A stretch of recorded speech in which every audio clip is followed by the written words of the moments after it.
like to begin by asking everyone in the audience a question. What comes to your mind when I say medical science or healing? Take 15 seconds to think about all the answers coming to your mind. Now, by a show of hands, please tell me which of these words came to your mind. Illness, medicine, doctors, and lastly, miracles. That sounds about right. Thank you so much for sharing your views with me. Hi everyone, my name is Tamanna, and from a very young age, I've been intrigued by the idea of medical science. I did not know what the word meant, and I'm probably still discovering the entire extent of it, but from the earliest conversations I've had about doctors and the work they do for society, to the numerous documentaries and neurosurgeries that I've watched, to the biology practicals I look so forward to in school, I know medical science intrigues me and appeals to me far more than anything else ever could. In recent times, though, as my knowledge and information about the field has grown, I've come to realize that the field of medicine has so much more to offer than just the basic concept of doing. Diagnosing, treating, and recovery are not algorithmic processes that work simply based on medical procedures or guidelines laid in textbooks. The field of medical science and healing have so many more dimensions to it, which are majorly spurred by creativity and imagination. Let's take an example to prove my point. René Laennec's invention of the modern stethoscope is another beautiful story worth noting. In the early 1800s, he was uncomfortable by putting his ear against the chest of patients, especially women. So he began folding paper rolls to hear heartbeats. Eventually, his imagination began to run wild, and he decided to create a device that would amplify the sounds of the heart and other sounds of the body. This was particularly inspired by the hollow wooden tubes children used to play with to amplify sounds. The paper roll was eventually replaced by the hollow wooden tube, which was eventually replaced by the modern-day stethoscope. This shows us that innovation starts with small hacks and workarounds. You don't always need a grand plan. Similarly, modern-day bionic limbs have been inspired by prosthetics in science fiction movies. Portable diagnostics have been inspired in many ways by the Star Trek recorder. There are thousands of such examples. And while each of these inventions and innovations have required loads and loads of research and development, the product or the inspiration is always a combination of creativity and imagination in one way or another. I have come to realize that while I prepare to be the best doctor I can over the next decade, I need to look beyond books. I need to look at the world around me so that I don't lose my creativity and imagination. This is particularly important in this generation of AI, where majority of the processes are getting automated.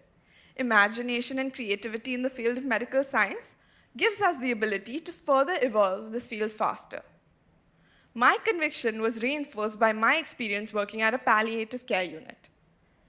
I got a chance to work there, and for those who don't know what that is, it is a specialized medical care unit for those with serious illnesses. Trust me, there was no rush, no one trying to cure, no one trying to bring in any fancy interventions with AI or technology. There were just humans. People in pain, people in silence, and people nearing the end of their journey. And humans playing the incredible role of caregivers, serving, comforting, and well, just being humans. I particularly remember this one day. While each day was a moment of revelation and surprise, this one day I was standing beside a patient who could no longer be treated. In essence, nothing could be done to cure. No action, no prescription that would change the inevitable, unavoidable outcome. But there was something happening there, something beyond medicine. Our caregiver held the hand of the patient, gave a reassuring smile, and patiently listened. And what I'm trying to establish here is that medicine doesn't begin with treatment. It begins with care and humanity. It begins with imagination. The imagination to see a person, not just a problem. To imagine dignity even when cure is impossible. And to believe that healing could occur even when recovery can't. So yes, we celebrate and applaud doers. For sure we should.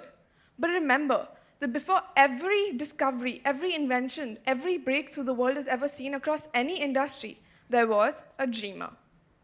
someone who dreamt of transportation through the air, someone who dreamt of communicating with their family globally through a handheld device. Ancient practitioners dreamt of balance and holistic well-being way before modern science could explain it. And modern innovators dreamt of surgeries without long incisions, and now robots make that possible. So what is the key here? It's dreamers. Doers improve systems, but dreamers create new ones. The world has seen a paradigm shift from intuition to innovation, from diagnosing by checking the pulse to predictive technology. Without dreamers, palliative care itself would not exist, because someone had to imagine, someone had to realize that comfort, care, compassion, and presence mattered as much as cure.